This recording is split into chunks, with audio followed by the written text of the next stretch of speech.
Welcome back. Michael Brooks here on the Majority Report. Joining us now is Kate Aronoff. She is a fellow at the Type Media Center and a contributing writer at The Intercept. She's also just written and co-edited this series for the Jacobin magazine on the foundations of a Green New Deal. Kate, thanks for being here. How you doing?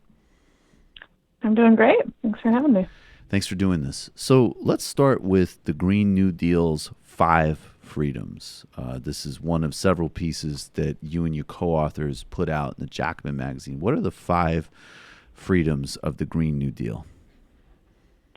So, sort of following in the mold of FDR's 4 freedoms, we laid out 5 that are really sort of set for the 21st century and the various crises that we face. And so those are freedom from fear, freedom from toil, freedom to move, freedom from domination, and the freedom to live. So the sort of crux tying all of those things together is that, the climate crisis is often talked about this thing that we can only sort of defeat if we sacrifice so many things, if we, give up hamburgers and vacations and the sort of things that make our lives so wasteful and carbon intensive.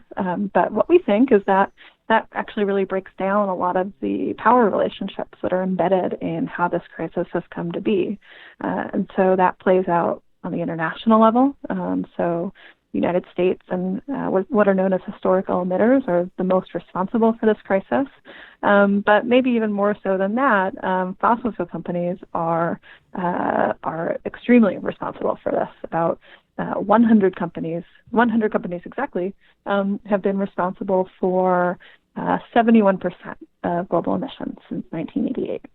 And so those fossil fuel executives, right, will have to give up some things. Very, very wealthy individuals who take frequent plane trips between London and New York, for instance, as many bankers do, who live hugely carbon-intensive lifestyles, they'll have to sacrifice some things, right? But for the rest of us, life can actually get much better. And so what we lay out in sort of, supporting the sort of vision for a Green New Deal are these freedoms in the kind of way that most people's lives can really improve as we transition to a low carbon economy. So take something like freedom from fear. So, we're already locked in for a certain amount of warming. We're probably on our way to about 1.3 degrees, no matter what we do. And that means more extreme temperatures. That means stronger storms. That means some level of sea level rise. And sort of what we put out is that nobody should have to fear that they won't, have a roof over their head when that happens. That it won't be, that they won't be protected from those things. And moreover, that people should never live in fear of things like food scarcity or water shortages, or moreover from the kinds of racist, colonial, and sexual violence that sort of define and make so many people's lives so difficult. People shouldn't, fear that if they have to leave their country, they'll face a militarized border and be interned in inhumane facilities, as we're seeing along our southern border. Right. I can go into each of them, but So can I just? I would. That's great, and maybe actually, I would love another couple of examples because I love how it follows and expands on FDR. I think that's a really, really effective model for communicating this. But I think it's really important to really underline this kind of like critique of lifestyle politics that I feel like you're doing, and because for a couple of reasons. In my mind, at least. One, obviously, there's going to be changes, I think, particularly, hopefully, in how we get around and move, right? Like a lot more public transportation, a lot less cars, a lot more density, and a lot more, tighter communities and more efficiency and so on. But the frame that, we have this, like, cataclysmic global crisis, and the answer is that you, individual consumer, should buy more recycled goods, eat less meat, and as always, I always have to stipulate I'm not critiquing these things. I buy recycled goods. I'm not a vegetarian, but I certainly don't eat that much meat, and the ones I do is, organic and so on. And I understand people have a million responses to those things, but my point being is I'm not leveling a critique at anybody's personal choices. I think that's great. But I do think that the frame that any of your personal choices are going to in any way really fundamentally deal with this crisis is just absurd on its face. Connected to which the rhetoric of lifestyleism actually does correlate with evading the fundamental questions that we have to ask about inequality and capital that contribute to this crisis. And then I just want to put on the table too, it also does start to kind of manifest in sick ways. Like if it's all just about your kind of individual output, well, an oligarch, I think this is basically a scam, but sure, I took a private jet, but I bought carbon offsets to plant trees in Swaziland, so I'm fine. Now you, on the other hand, poor person in the Bronx or Mumbai, you should use less air conditioning during the heat wave because we have a climate crisis. And that actual synthesis of the covering up of the inequality and capital dynamics behind the climate crisis with an emphasis on lifestyleism starts to get really clear, I think, in those contrasting examples of the kind of social and economic pathologies that they put forward. Yeah, I think you said it exactly right. And I don't think we can understand how this rhetoric plays out in the climate world without sort of understanding the last 30 to 40 years of history in which neoliberalism has really done a good job at convincing people that, as Margaret Thatcher said, there's no such thing as society. And so, in this focus on individual responsibility for everything, we hear similar rhetoric around poverty. It's like if you are in poverty, it's because you didn't work hard enough, right? And it's that kind of logic extended in, maybe more subtle ways to the climate. And it's just as absurd, right? Just like, people often can't get a job because the economy doesn't want to give them a job. Often people consume because the economy structures the way that they consume, right? And so I don't think it's really useful to shame people for eating meat or for even going on vacation or something and taking a plane that they find a ticket for that's really cheap when they've never traveled out of the country or something. Like I don't think it's really useful to shame people for that, especially when we haven't created really robust alternatives. And again, I think the key point, as you said and I said earlier, is that this really just covers up so many power relationships and the really sort of absurd way in which responsibility for this crisis is concentrated in such a small number of very, very wealthy people and industries. Yeah, and I would just also, I think I would add, we'll get back to maybe a couple of other examples of these freedoms, which you outlined so well, but I would also add, having children to that list, right? Because you look at the history, going back particularly to like the 70s and how ideas from like the population bomb and stuff were applied to trying to shrink population growth in Africa and Asia. And he's just like, the rhetoric was horrifying. And the context enormously disturbing on these highly exploited continents to say, well, yeah, but the real answer is you should have less kids. But even down to today, that every kind of, lifestyle politics article about like, well, I'm lessening my carbon footprint by not having a kid is actually just sweeping under the rug. And I know, there's been pieces published about this in the Jacobin recently, just like actually the fact that there's a horrific hole in the safety net for young families, for regardless of whatever reasons people are having kids. And it's a way in which this stuff is actually getting marshaled to justify bad punitive policies in general and actually undermine the basic decency and well-being that everybody should have.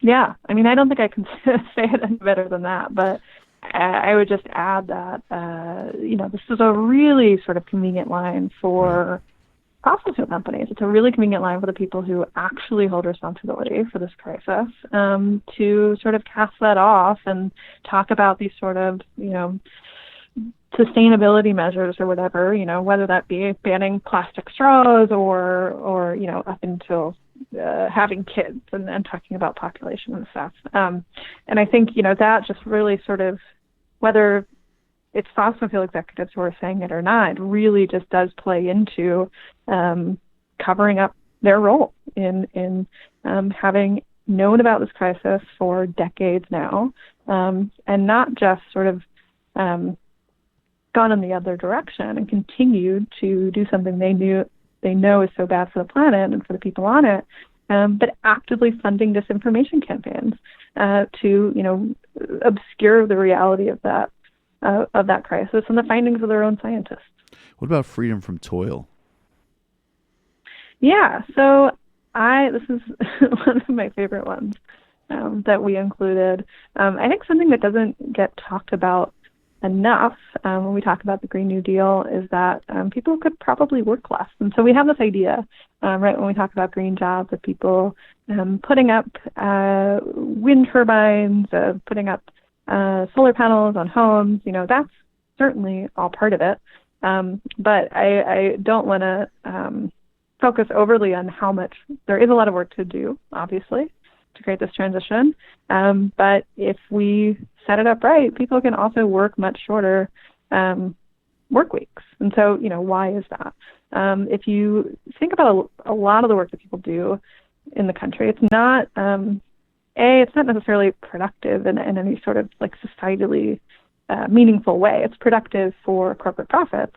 But, there's no reason why, if you are taking a job with under a federal job guarantee, for instance, and you're doing something like remediating wetlands, for instance, or you're hanging out with old folks, which is another thing that a federal job guarantee could do, or writing plays, Yeah. That's both, hopefully labor that's less alienated. So it's things that are, improving your community that you can find value in. That's not just sort of producing widgets for so that a few corporate executives can profit. So I think that, is one way in which solving the climate crisis or mitigating the climate crisis helps to take away toil. But it's also that, people can have vacations and things. Like if you're working 20 hours a week, because we've decided as a society that we don't need to produce mountains of cheap junk and sell that cheap junk to people, then there's more time to, go to the beach, to take high-speed rail, which we will hopefully build as part of the Green New Deal, to go hang out with your friends in other cities.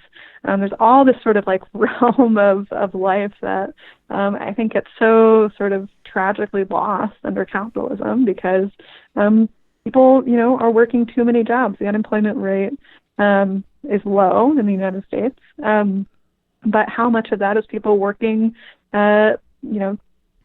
awful jobs, two or three jobs at a time, and so I think this is, a real sort of quality of life question, and that people can have a better quality of life, and there's no reason why in the United States, where we work so much more than so many other parts of the world, people can't sort of, have their 8 hours for what they will, as the old labor saying goes, or hopefully much more.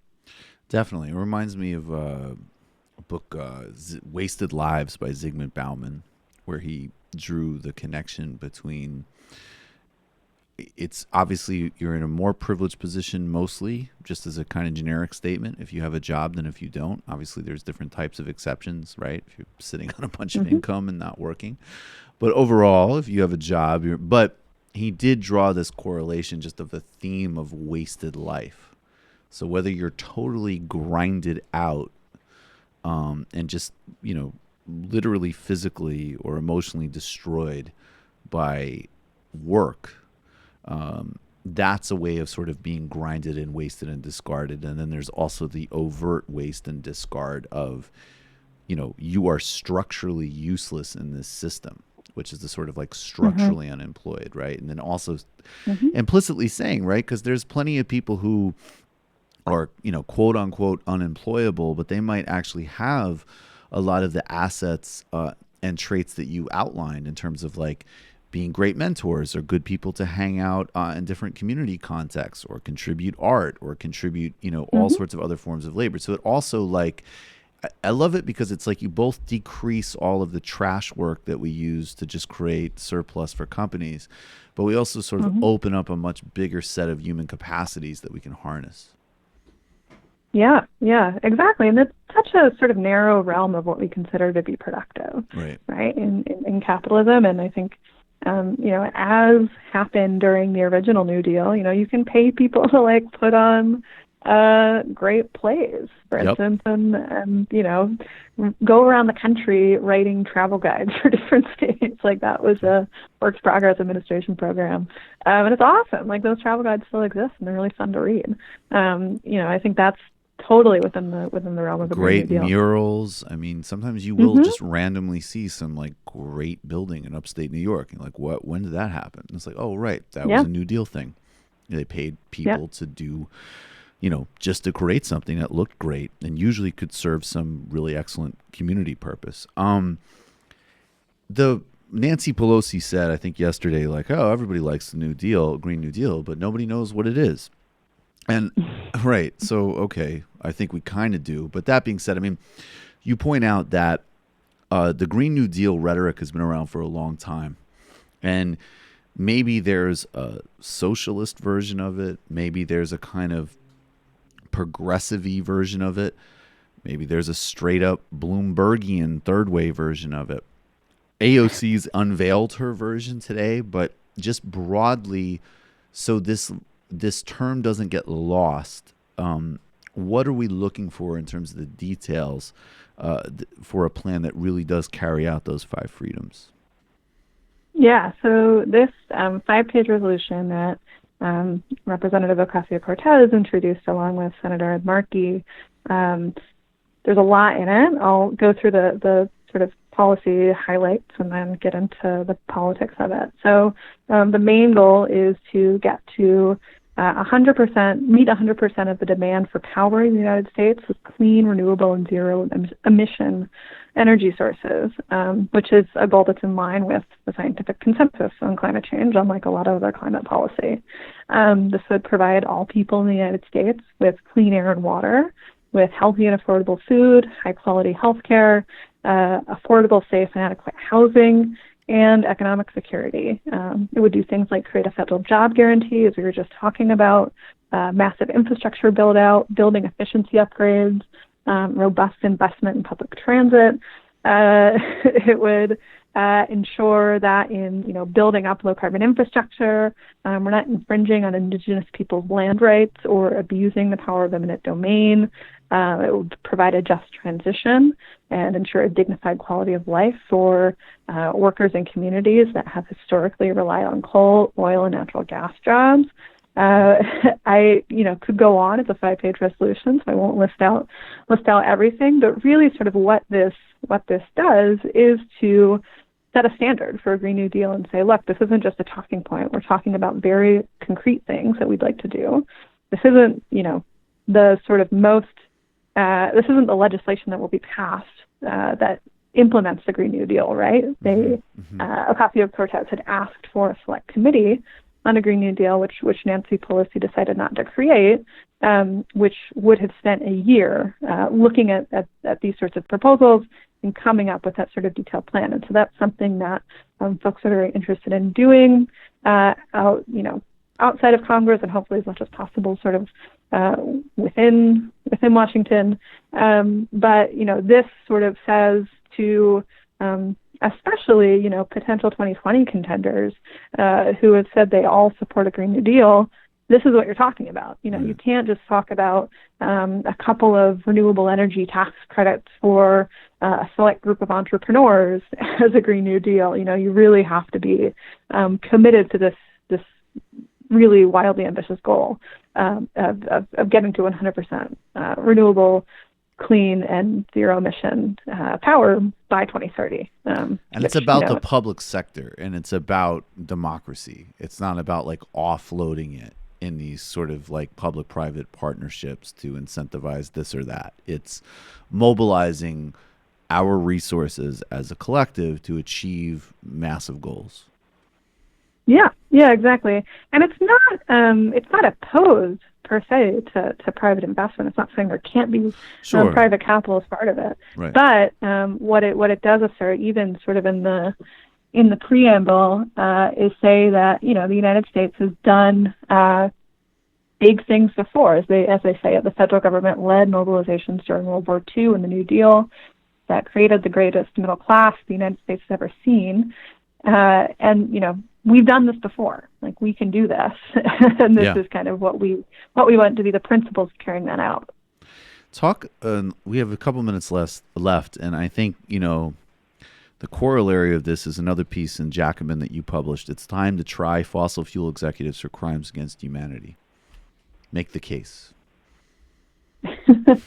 So I mentioned a bit of this earlier, but fossil fuel companies have known for a very, very long time, since as early as the late 50s, they have been doing research into the existence of climate change. And what they found, not too long after they started doing that research, was not only is this a massive problem, but a massive problem that will, create untold suffering for so many people, that our product is causing it. Our product has a massive role to play in this.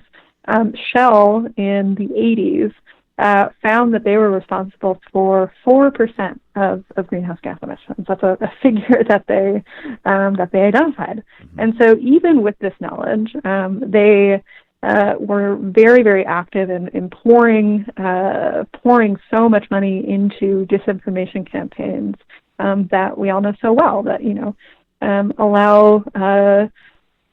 allow for think tanks to send out sort of climate-denying fact sheets to freshmen, everyone from sort of freshman state senators to senators in the Congress, and just blanketly deny the existence of climate change. And so all the while that they were doing that, they were continuing to dig up more fossil fuels, to explore for new reserves, and to lobby Congress against passing any sort of even common sense regulations on them, to tear up regulations where they did exist, and basically to give them a free rein, and to give them, the $20 billion a year they collect annually in subsidies in various forms.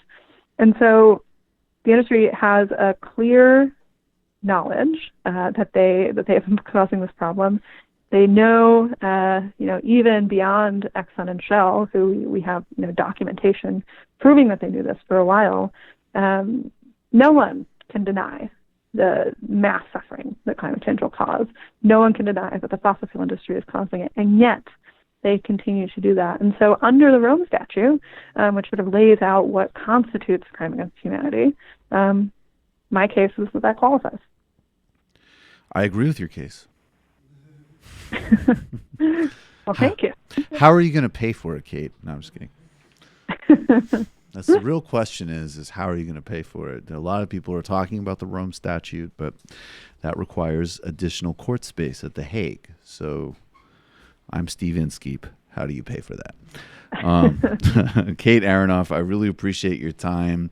Check out all of the pieces on the Jacobin and follow all of Kate's work. Of course, we'll have links to her Twitter and all the other ways you can follow her. She's a fellow at the Type Media Center and a contributing writer at The Intercept. Kate, thanks a million for doing this. Thanks for having me. All right, folks, we are going to go to the fun half right quick. Become a member of the Majority Report today, majority.fm/become a member. That's how this show happens. JustCoffee.coop. You can check out our sponsorship page. There'll be links, in fact, to all of the sponsors of today's show that you can check out. And sorry, I got only two. One is staple.